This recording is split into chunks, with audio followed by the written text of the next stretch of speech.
get gloves home. Welcome back, guys. Today we're going to be making pork and prawn dumplings, and I've got a little helper, which is my daughter Bella. Okay, Bella, so we're going to be putting 500 grams of minced pork in. Put it into the bowl for Mummy, please. Yeah. There we go. And you want to use one that's got slightly a little bit more fat to it, because otherwise if you just use lean pork, it can taste quite dry. So you want to use pork that's got a little bit more fat to it. Okay, and then now we put in prawns, and this one here is 100 grams of prawns. So we had 500 grams of pork. Now 100 grams of prawns. Put it on the side for Mummy. Thank you. Thank you very much. Okay, and then now here we have 150 grams of jicama. This one we grow in our garden, but if you don't have jicama, you can always use cabbage or any other form of vegetable if you want to. Okay, Bella, please pour that in. Yes. Okay.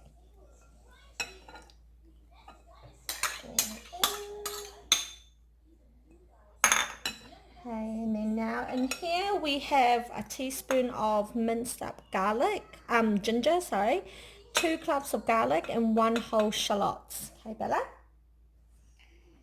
I'm gonna pour that in. Yes.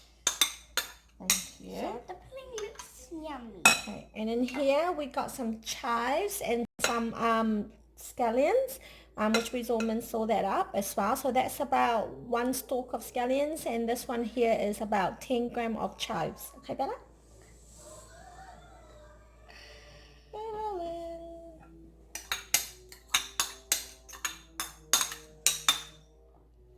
Okay, and then here we have 1 tablespoon of cornstarch. This will help keep all the fillings together nicely. Just in here, Bella. Thank you.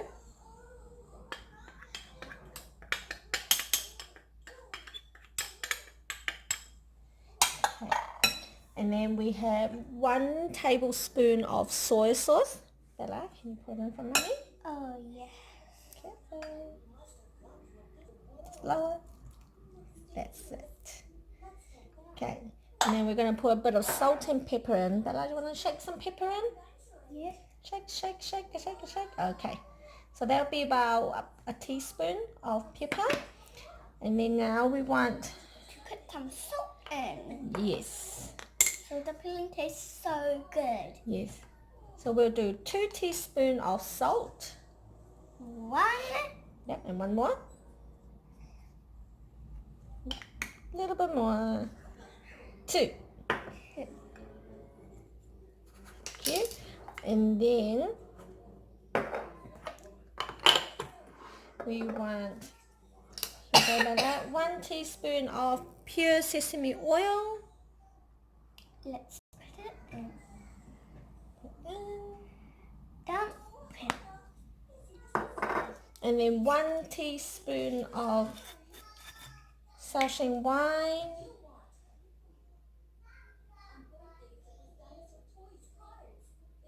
Okay, Bella?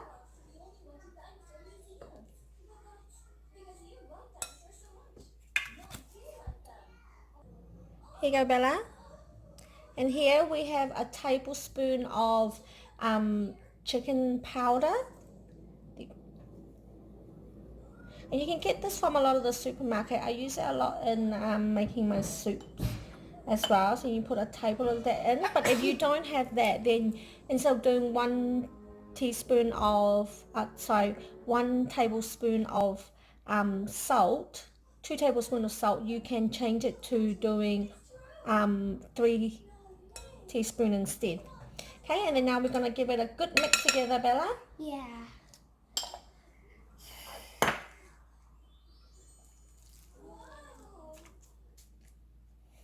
Mix.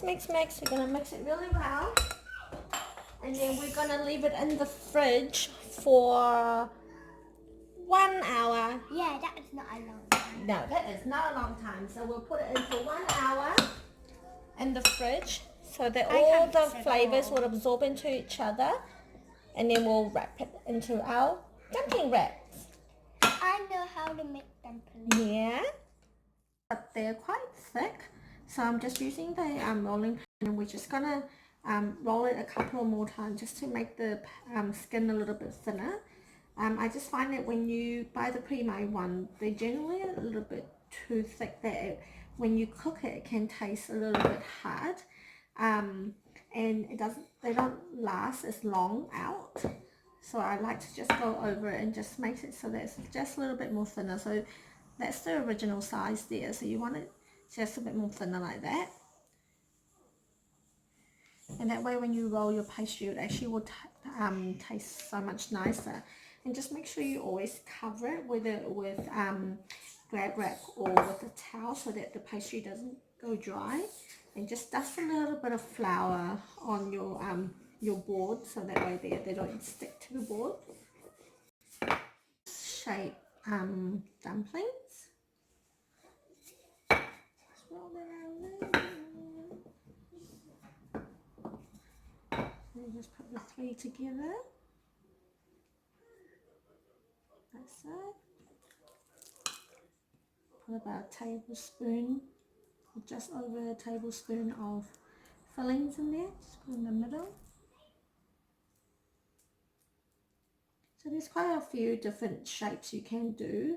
This is just one of them.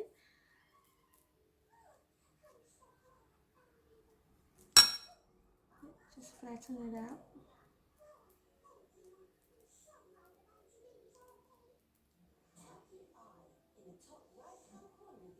Yeah, just fold it in and make sure you push on where the meat is.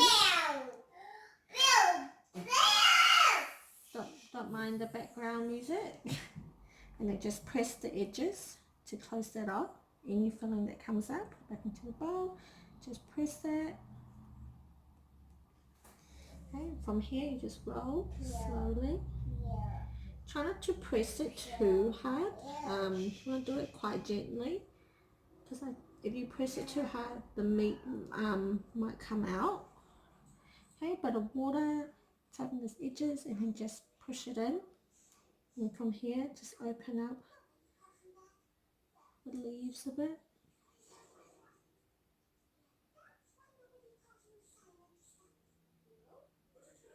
There you go. And you have your flower shaped dumplings, like roses. Okay.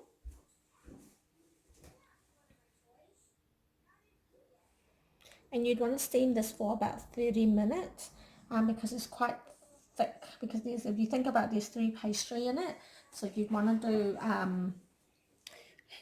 steam it for long enough so it doesn't so that it's cooked right through, so about 30 minutes.